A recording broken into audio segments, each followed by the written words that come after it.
Le processus d'internationalisation de la monnaie chinoise, le renminbi, a commencé par petite étape en 2013. L'Europe de l'Est joue un rôle important en faisant du renminbi l'une des plus importantes devises de réserve dans le monde, comme en atteste l'agenda de la troisième conférence sur l'initiative sur le renminbi de Budapest.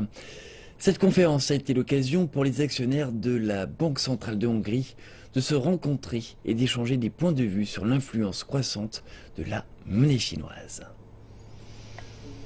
C'est le troisième forum annuel, lequel a commencé en 2015, après que la Banque de Chine a ouvert son centre de compensation en yuan à Budapest.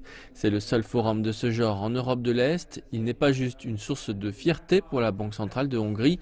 Les experts disent que l'événement porte aussi une énorme signification financière pour le pays, puisque le renminbi est considéré par beaucoup dans la région comme la monnaie du futur. Et la Hongrie est l'un des pays leaders dans l'utilisation du renminbi. La nouvelle direction de la Banque centrale de Hongrie a décidé en 2013 que nous allions soutenir aussi l'internationalisation de la monnaie chinoise et en parallèle de cela que nous investirions aussi une partie de nos réserves de devises étrangères dans la monnaie chinoise, ce que nous avons déjà fait. Le disent, ce processus constant à long terme qui en est à ses débuts devrait apporter beaucoup de bénéfices à tous les côtés y participants et principalement aux économies en développement qui ont soif de capitaux frais.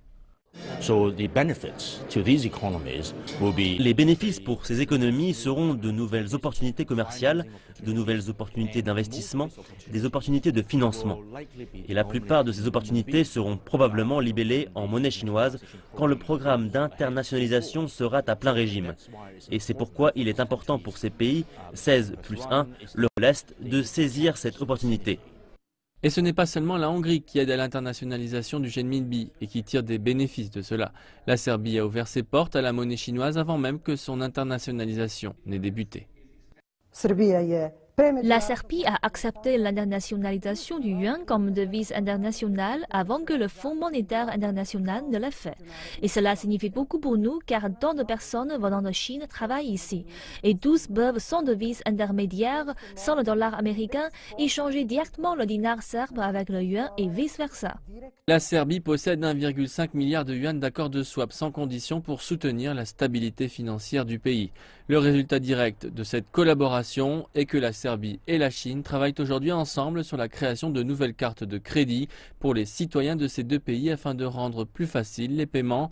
Les experts disent qu'en raison de l'internationalisation du renminbi, il y aura une expansion des nouveaux investissements chinois et du commerce via la nouvelle route de la soie et les pays de l'initiative 16+1 et toute l'Europe de l'Est s'alignent sur cette perspective.